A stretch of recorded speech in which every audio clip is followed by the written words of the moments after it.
Hello. Thank you all for being here today. It really means a lot. I'm going to give a little spiel. So in undergrad, I decided to have my junior recital on my 21st birthday, which happened to be March 15th, 2020. So you could probably imagine what was going on at that time. So I had to not let a lot of people come to my recital. And it was still a great recital, but it was a little disappointing that I couldn't have a lot of my friends there. And then my senior recital was, of course, on YouTube because everybody was doing Zoom classes.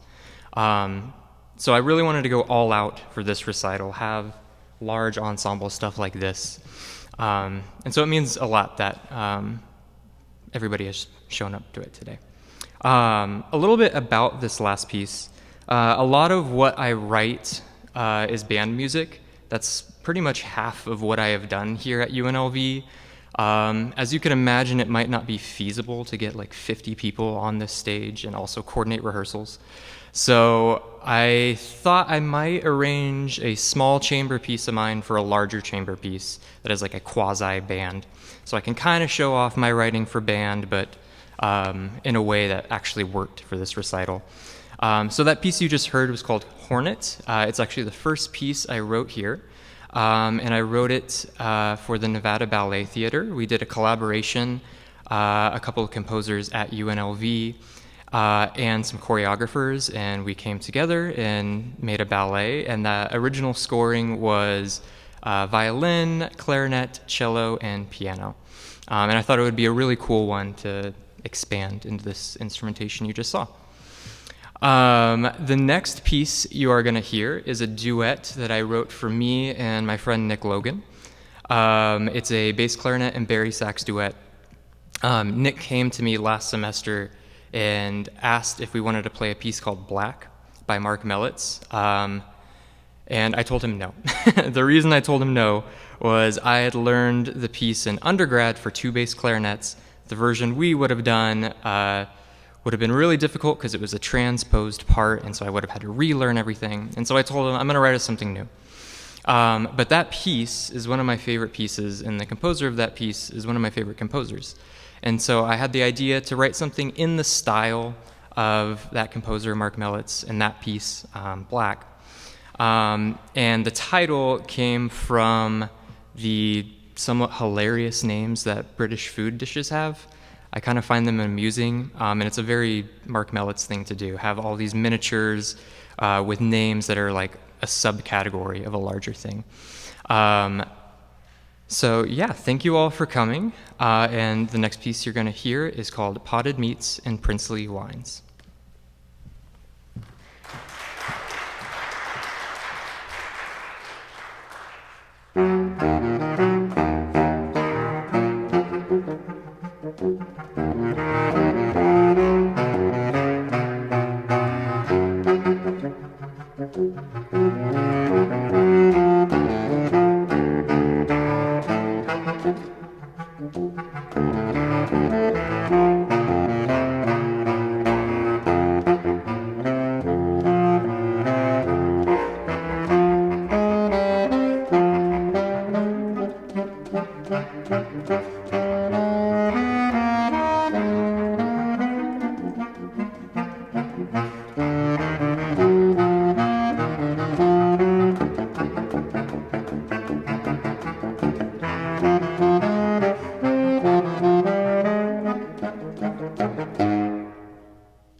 So this next piece you're about to hear is a little experimental for me. I kind of say that about all my pieces, but this one especially. This is the first time in a long time that I've messed with electronics. So what you see in front of you is a flute and a prepared vibraphone. There's tinfoil and assorted coins that are put on certain bars. And then you'll see that they are both mic'd, and that's going to be running through some electronics that'll produce some extra effects on top of their sound. So this piece is called Lustrous Lambs No More. The title comes from a William Wordsworth poem.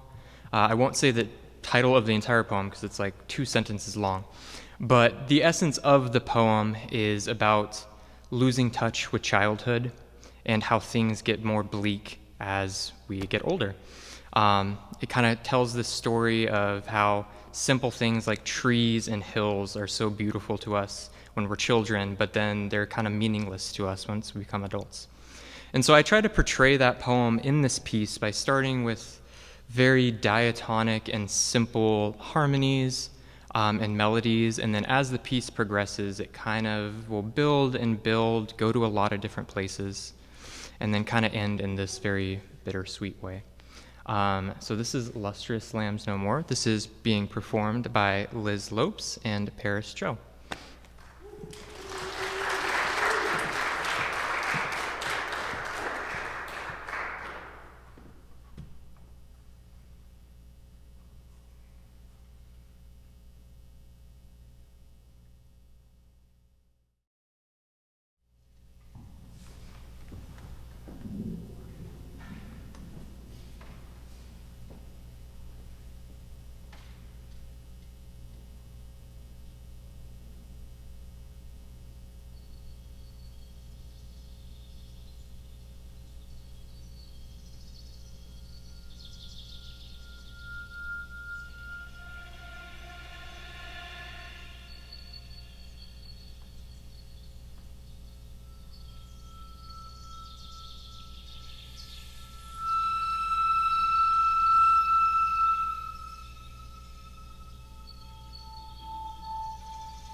So this next piece you're going to be hearing is a saxophone quartet that I wrote last year.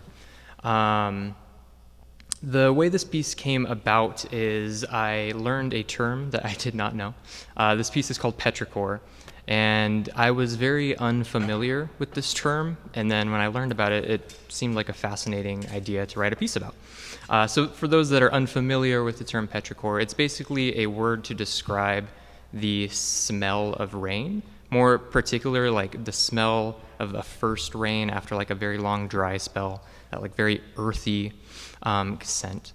And so this piece is in two movements. The first movement is trying to emulate the sounds and the feelings of before rain comes. So you start to hear the wind pick up. You'll actually hear direct imitations of that. You'll hear the saxophone players blowing into their instrument.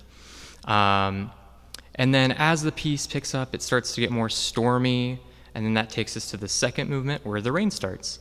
And in the second movement, you'll hear lots of very staccato figures that are trying to emulate this rain.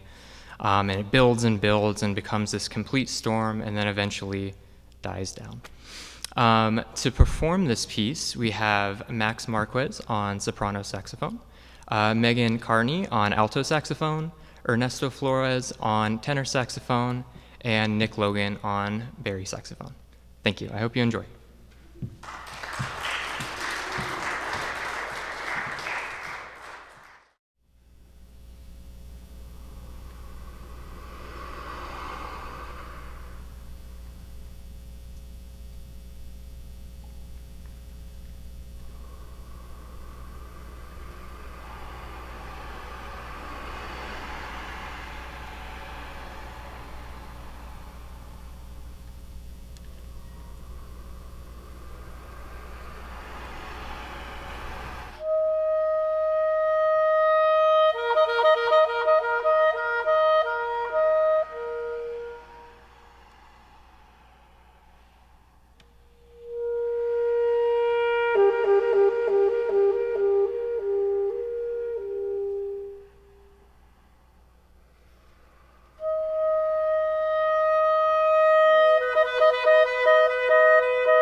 So I hope you enjoyed that last piece. Thank you all for coming. I want to give a few big thank yous. First to my teachers, the composition staff as a whole, Dr. Jennifer Beller, I think he's here, Dr. Diego Vega, and my teacher, Dr. Viet Quang.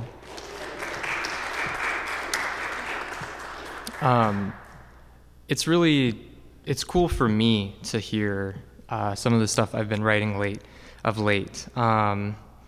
Like this next piece you're going to hear, it's something that I couldn't have imagined myself writing before I got here.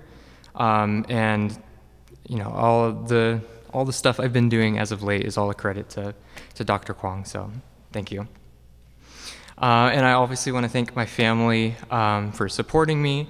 And you know, it was a weird decision to come and do my master's, so thank you for supporting me, and thank you all for being out here to watch it. So this next piece you're going to hear, it's the last piece of the program, and it is the title piece of this recital. It's called Me, Myself, and I. When I was thinking about what to write for my recital, I knew it was going to be woodwind heavy, because I'm a woodwind player, and I wanted to have some brass representation. And I, at that point, when I thought about this piece, didn't have a solo piece to put on this program. And so it seemed kind of fitting to write a solo piece for a brass instrument. And the first person I thought of was Nolan, who is an amazing tuba player, as you are going to hear. And I want to emphasize this. What you are about to hear is an insane tuba part, and he is nailing it, so credit to him. But I had heard him in wind orchestra, and his tone was amazing, his technique was amazing, and so I knew I wanted to write something for him, and he was totally down. When I first met with him to talk about the piece, I asked him what extended techniques he knew. Extended techniques are something I really like using in my music, and the first thing he told me was he was really good at multiphonics. And multiphonics on tuba work a little bit differently than some other instruments. They work by playing a note and then humming another note, so you're creating two different pitches at the same time. And that kind of sparked the idea of this piece, like having a conversation with myself.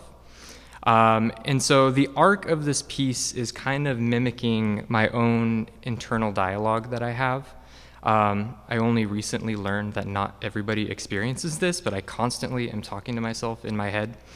And so this is kind of emulating that, the moment of trying to go to bed and having a conversation with myself, and then it just kind of gets more chaotic, and then by the end I'm fully awake and can't even sleep anymore.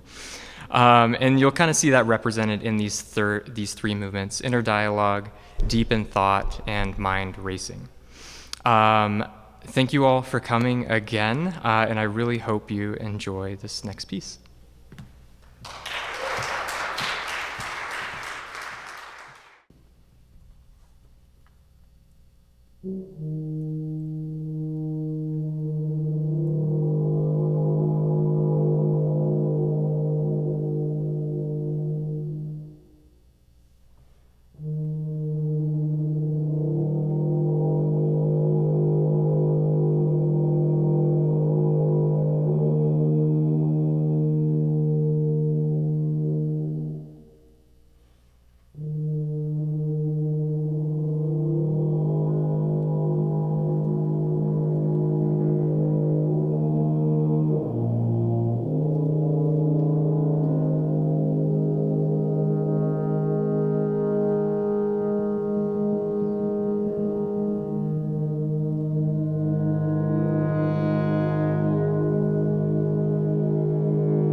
Well, I hope you enjoyed that last piece. Again, thank you all for coming. It really means a lot. Yeah, let's go do something else.